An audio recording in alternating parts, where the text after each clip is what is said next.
This is the third class. You just mention this. This is the third class.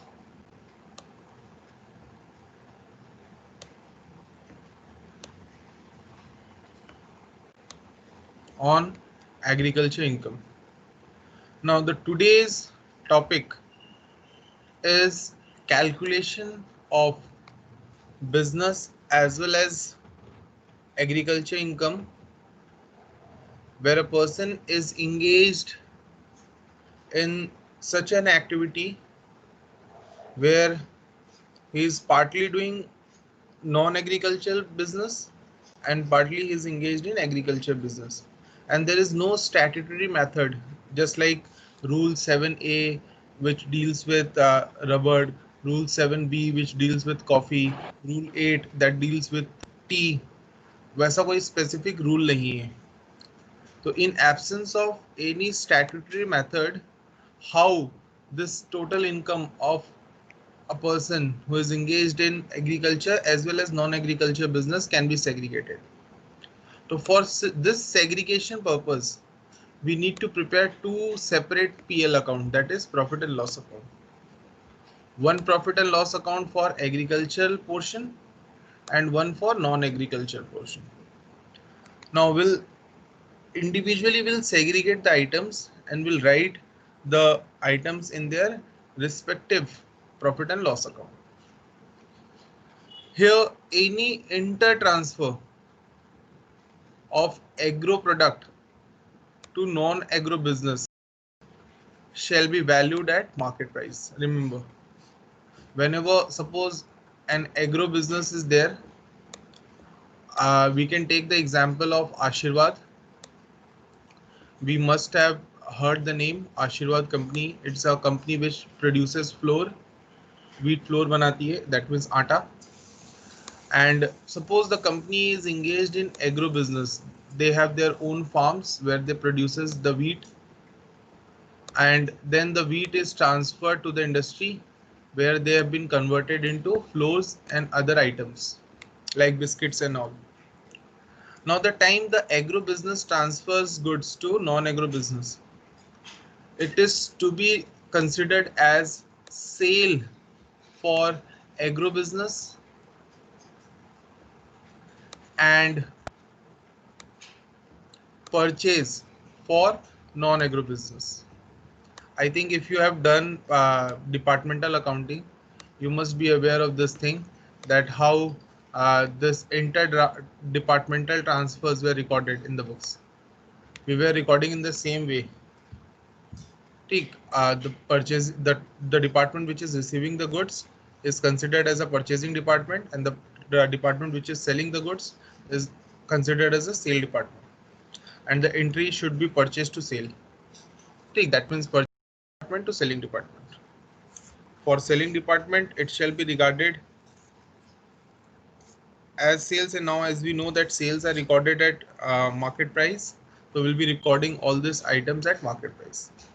Now in the nutshell, finally, what is the process that we have discussed? The first step, create two PL, two different PLs. Step 2, all expenditures that are related to agro business shall be written in agro PL, and all expenditures relating to non-agro business shall be debited to non-agro PL. Third step, all expenses that are composite in nature, matlab common expenses, they are to be apportioned among the two PLs on reasonable basis. Now generally this reasonable basis is either given in the exam hall, or we have to follow section 14 subsection section 14A. We have to follow section 14A for this purpose. The next step is inter-transfer. How inter-transfer will be recorded? I just now told you that it will be receiving department to sending department, or non-agro to agro if agro transfers goods, and vice versa. And the last, the remaining transactions जो भी बच गए shall be recorded in usual manner and will be balancing each PL. The balancing figure of each PL will represent profit. Now, the only thing that is making a confusion right now is section 14A. Now, as per section 14A, the expenses relating to both agro and non-agro incomes shall be proportionately disallowed. Now, this also tells you that any expenses relating to both agro and non-agro incomes shall be proportionately disallowed, and how this actually is done, I'll show you that part. Okay. Now, for having a look on it, just see question number 5 now. Question number 5 कह रहा है that Mr. John is engaged in a business of sugar cane growing and manufacturing. First question that hit into my mind was that, is sugar cane covered under Rule 7 or Rule 8? You said no, sir. It's not covered. Okay.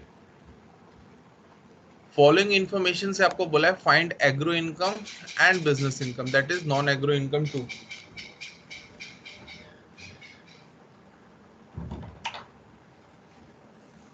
We have to find both the incomes. Now, agriculture expenditure was given. It was given to produce 1 lakh units and the amount was 2 lakh. In the same way, there was a manufacturing expenditure of 3 lakh rupees. This should be a non-agro income, a non-agro expense. There was a general expenditure too. General expenditure matlab relating to agro and non-agro both. It is to be apportioned equally. That means 25 plus 25. It is to be divided. The part of agro produced sold. You sold 20,000 units at 60,000 rupees. So it will be sale of agro business. तो agro PL में हम buy sale बोल के लिख देंगे 60,000. The remaining part of agro produce used for business sugar and were sold for 8 lakhs. Now, first of all, हमने कितना units produce किया था? 1 लाख. कितना हमने सेल कर दिया एग्रो से? 20. तो रिमेनिंग यूनिट्स कितने हो गए? There must have been 80k units. So first of all, before recording this 8 lakh rupees as sale of non-agro business or non-agro PL, we have to first book an inter-transfer between agro and non-agro business of 80,000 units. Now, how it goes? Just see what we have done. First of all, we recorded this item as an agriculture expenditure in agro PL. Then this manufacturing expense was recorded in business PL. Then this 50,000 is recorded equally in both the PLs, 25 plus 25. Now this 60,000 was recorded as a sale in agro PL. Now what we have done, we have recorded this 8 lakh rupees as sale in business PL. Now as I told you कि ये 80,000 non-agro के पास गया कैसे? It must have been transferred by agro to non-agro.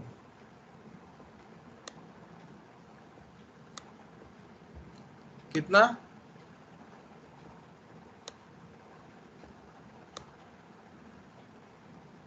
80k.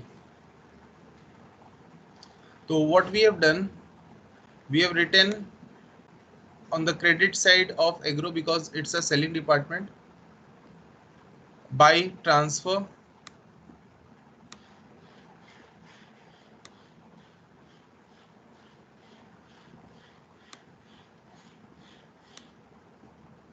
or you can write the name of non-agro business.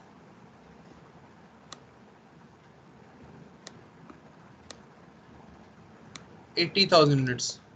Now you must have in your mind that how, sir, we got this 2,40,000. How we got this?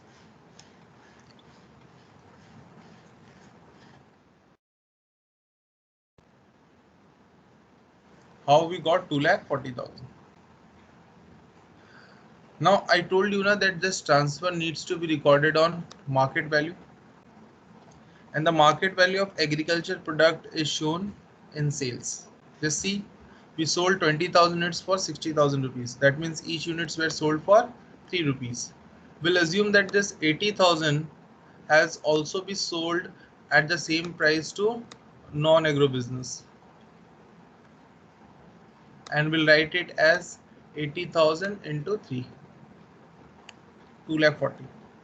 The same thing will be shown in non-agro PL, cross-referencing. If we have recorded this on the credit side, this must be recorded on the debit side. We have all the figures. Now we will balance it. This will be a balancing figure for agro PL, net profit, as you can see, and this will be a balancing figure in non-agro PL. तो आपको agro PL and non agro PL दोनों का balancing figure net profit मिल गया. Okay, now this is how we can compute agro income and taxable incomes of Mr. John.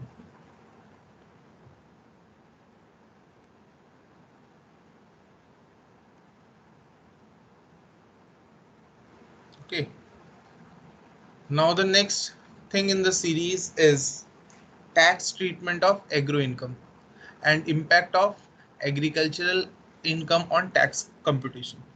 Now let me tell you one thing, that although as per Indian Constitution it is very clear, and as per section 10 subsection 1 it's very clear that agriculture income is exempted in India. Exempted means it will not be included while calculating tax liabilities.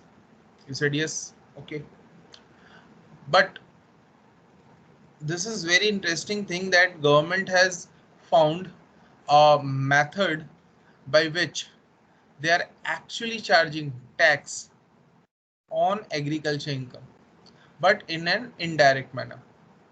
How? The time you ask government that I have an agriculture income and I have non-agriculture income too, then government will give you another method of computing tax. General usual manner is that we use the slab rates as applicable on a person and we calculate the tax. Okay, but in this way, in here you'll see that first of all government said that this method is applicable to whom? To individuals, to HUF, to BOI, to AOP, and any artificial judicial person, just like panchayat and all, not for the companies. Companies doesn't falls under this category. Now the conditions that is required for computation is, first, the agro income must be greater than 5,000. Matlab, if agro income is less than 5,000, we need not to follow this method of computing taxes. Rather, we can follow the general way of computing tax liability. But if your agro income is 5,000 or more than 5,000, then you have to use this procedure. Second, the taxable income of the SSC must exceed the ceiling limit, because if your taxable income doesn't increase the ceiling limit, then it will not be of any use, because your tax liability will not be seen. Like for example, if I am earning 1 lakh rupees from non-agriculture income, then actually I was not liable to pay any tax to government. And we know that as per section 10, we are not actually liable for paying taxes on agriculture income. तो इसलिए government ने clearly कहा कि if your total income apart from agriculture, that is non-agriculture income, doesn't crosses the ceiling limit. The ceiling limit is 2.5 lakhs for normal persons, 3 lakhs for senior citizens, and 5 lakhs for super senior citizens. What you mean by super senior citizens? The person who crosses the age of 80 years, like what we have seen in case of MDH. हमने देखा ना MDH company, and the owner, the oldest man alive on earth. He is a person who has crossed the age of 80 years. Now he will be regarded as a super senior citizen, and his minimum income that is exempted is 5 lakhs. So you have to keep this in mind, that any person who has not attained the age of 60 will be his 2.5 lakhs 2.5 lakhs will be exempted. The person who have crossed 60 but not crossed 80, 3 lakh rupees will be exempted as a basic limit for him. And the person who have crossed 80 years, he will 5 lakhs will be exempted for him. Now what you need to do, first of all, forget that you have earned any agriculture income and compute tax based on the slabs, adding both agriculture and non agriculture income. भूल जाना कि agriculture income है और tax calculate कर लेना. ठीक. Step 2 में हम क्या करेंगे, फिर जैसे आपने कैलकुलेशन कर लिया, the next thing was that मैंने आपको बताया कि अरे यार देयर वाज नो मतलब agriculture income was exempted, how you can calculate tax on agriculture income. You said okay sir sorry. तो how to eliminate it? You found another method. You said, sir, okay, agriculture income plus basic ceiling limit, will add this to and will recompute tax on this. In the third step, we'll deduct the excess tax that has been calculated in step 1 over step 2. We'll find that. That means step 1 minus step 2. I'll show you that how this is calculated. In step 5, we'll be claiming rebate under section 87A.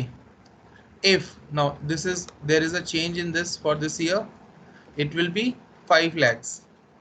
If your income doesn't exceed 5 lakhs, then you can claim what? Rebate. Rebate is a type, just like what we used to do in case we pay online electricity bill.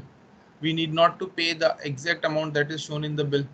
A certain amount has been given to us as a discount. So in a better language, this discount, because discount सुनने में अच्छा नहीं लगता. For a better reasons, we are using the word rebate, and income tax uses the word rebate. Now, whatever amount of tax is there after rebate, we add surcharge. Surcharge is an extra tax which is levied on a person whose total income exceeds 100 lakhs. That means 1 crore. And finally, if there is no surcharge also, we have to add 4% of the tax amount as health and education cess. Now you'll ask me, sir, what is the health and education cess? So health and education cess is an amount of extra tax that is collected by government from the person who is eligible to pay taxes to government. Now this amount so collected will be used by the central government for running schools and hospitals which are fully funded by central government. Now what we see that kabhi kabhi lagta hai like our friends are studying in Calcutta University, and their total fee for a year is around 1000 or 2000 only. This is even less than the monthly pocket money that we get from our home for coming and going from college, to and fro from college. Okay. So what we feel that actually it's not like that. If we are studying in private universities, we are paying more. It's just like that. They are studying in a government funded colleges, and the central government is paying a major portion of their fee from their own fund, and they just need to pay the maintenance charge of the building, which is 70-80 rupees per head per month, something like that. Now how central government is getting all this fund? They are getting all this fund from this 4%. Previously it was 3% because only education cess was there, secondary and higher secondary education cess. Now they included health also and added 1% to this. Now let me show you that how this will be calculated. Question number 6. They said that the tax liability of Mr. Y, whose age is 55 years, agro income is 6 lakhs and non-agro income is 8 lakhs. So the first step was we'll add both this. So we added both this. Agro plus non-agro is 14 lakhs. Now we'll be calculating tax on 14 lakhs. How? Just see. I'll be showing this to you. Write 14 lakhs like this and break this into different slabs.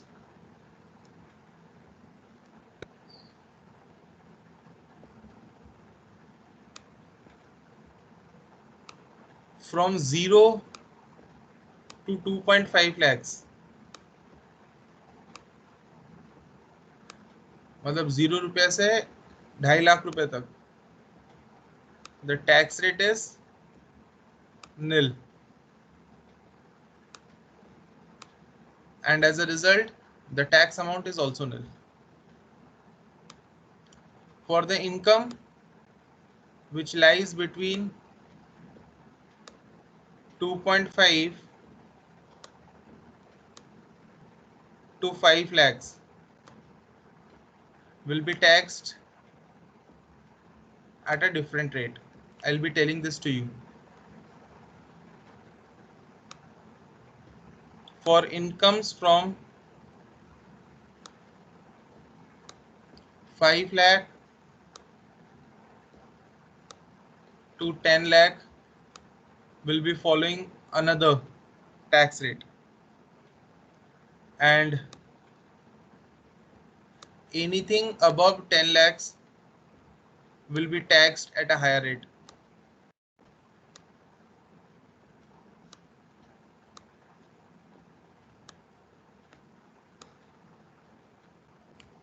Now just see. I had written that this tax slabs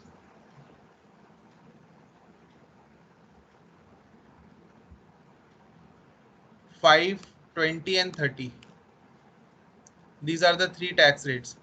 So what we'll do, we'll know that on this range, the tax rate will be 5%.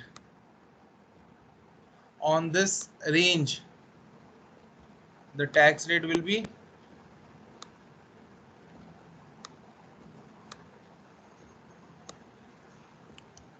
20, and on this range, the tax rate will be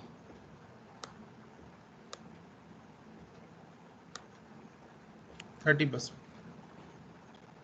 Now, if we go by the tax slab, you'll see that here the amount of tax is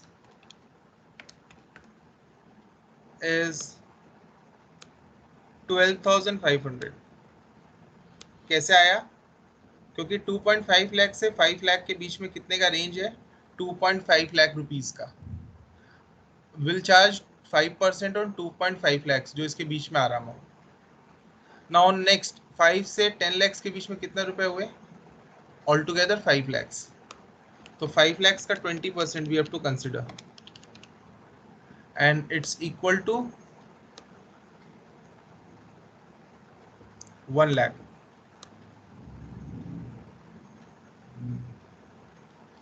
Now on the last part, above 10 lakhs, if we consider this part, what was the total income? 14 lakhs. हमने यहाँ तक 10 lakh consider कर लिया, तो remaining कितना बचा? 4 lakhs. That means यहाँ पे हमारे पास रिमेनिंग कितना है?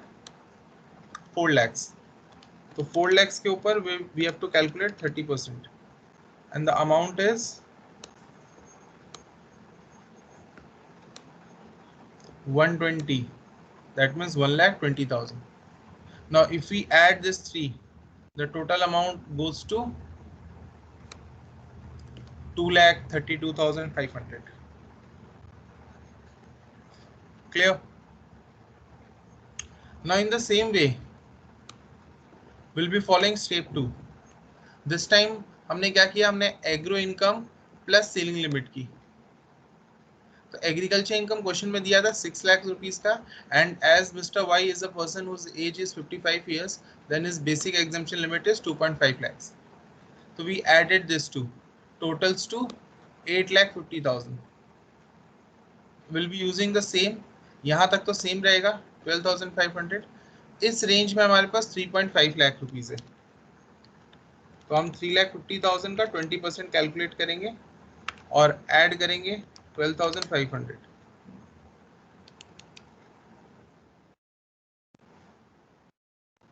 ठीक, just calculate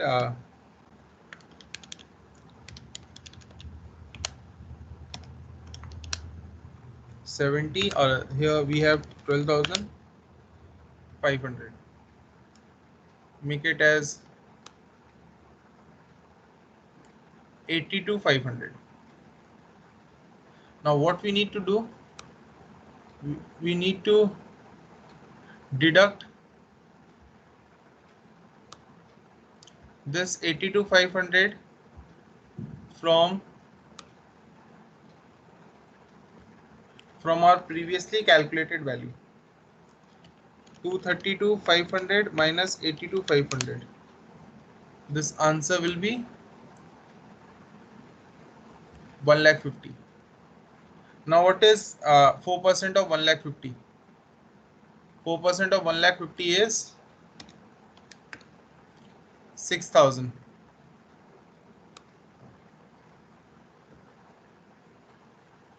If we deduct 6,000 from 1,50,000, the resulting figure will be,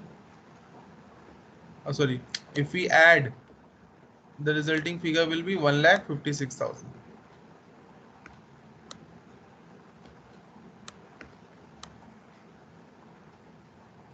This is the total amount of tax that you need to pay.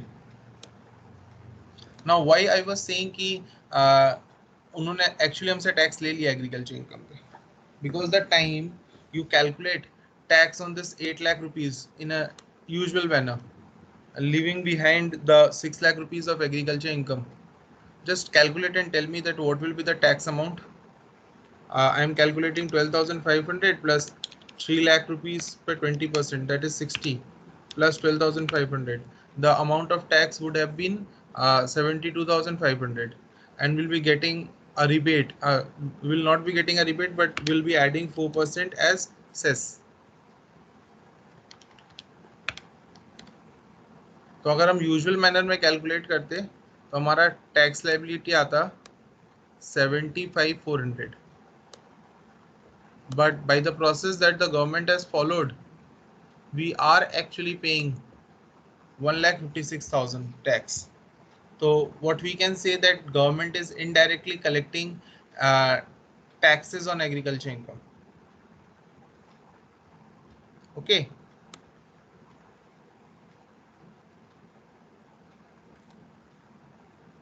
Is it okay, guys?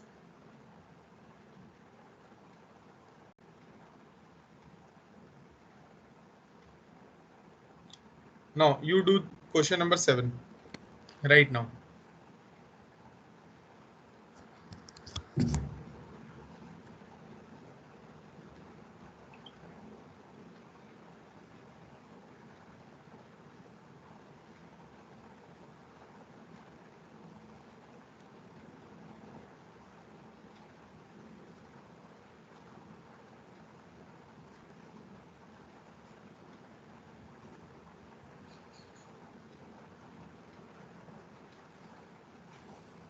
Do it fast.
Sir, is the answer is 5,20,000 and 2,80,000? You have divided the values, na? Yes, sir, under 65 and 35.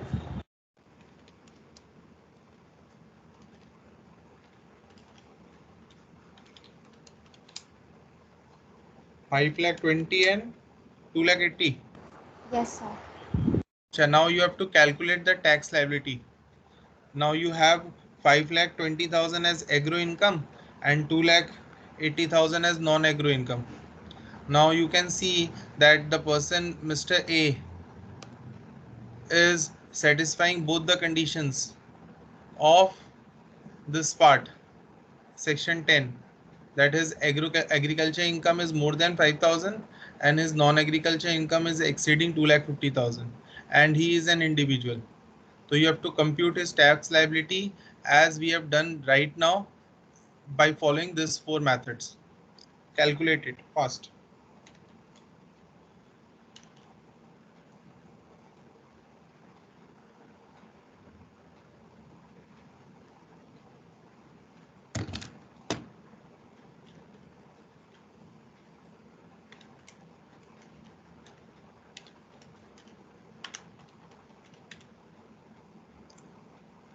For question number 7, I am writing the values. For the first step,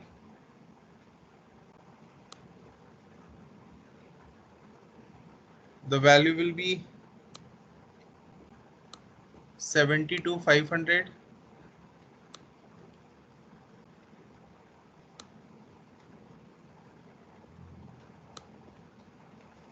because the income was 8 lakhs. In the next step, your agriculture income was 5,20,000 plus there is an exemption ceiling of 2,50,000, totals to 7,70,000. On this income, when you calculate your tax liability will be 66,500.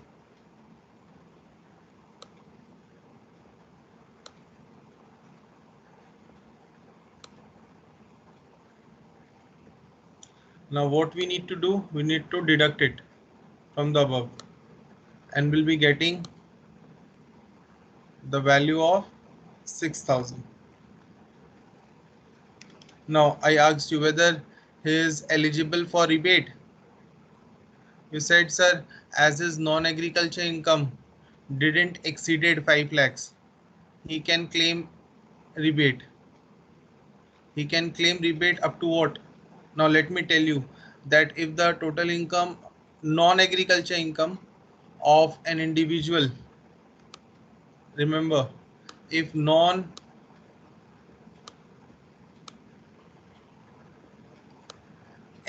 income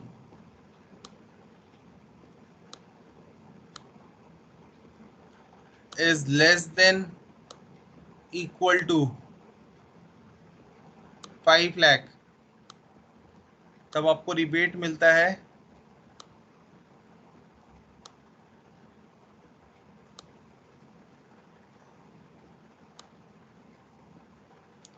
lower of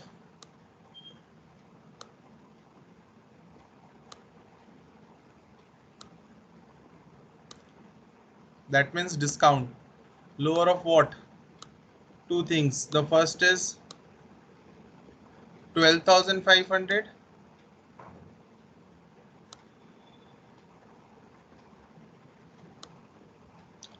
or tax liability, because rebate can never be more than tax liability. It cannot be the situation that if your income is below a par, then government will pay back you. Government doesn't pays money as tax. ठीक. So in our case, we can see that our tax liability is 6,000 and maximum rebate is 12,500. So we can claim entire 6,000 as rebate because his non-agriculture income is less than what? Less than 5 lakhs. Now the taxable amount is 0. Therefore, cess, when we talk about cess will be 0 because 4% of 0 is also 0. The cess amount is 0. Your tax liability will be nil. in this case. Now, with this example, again, you can say, sir, just now you said that indirectly government is collecting taxes on agriculture income. Here was an agriculture income of 5,20,000, but somehow he escaped. He didn't paid any tax to the government, even though he had agriculture income. Sir, how it's possible? Uh, the thing that you said just now is contradicting with what you are writing right now.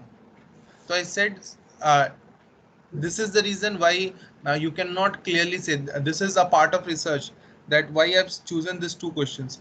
I've just now want to show you that in the first case we can notice that although he was actually liable to pay 75,400, he paid actually 1,56,000.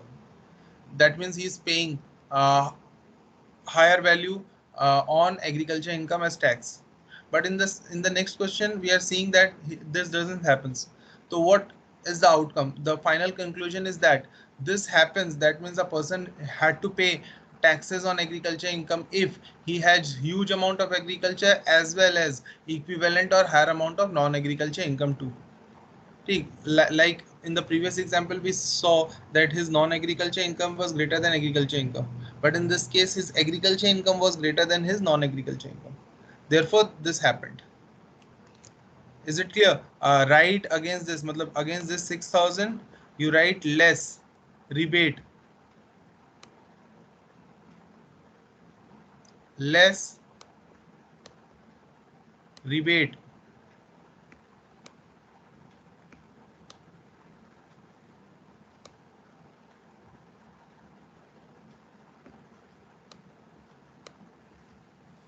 Under section 87A.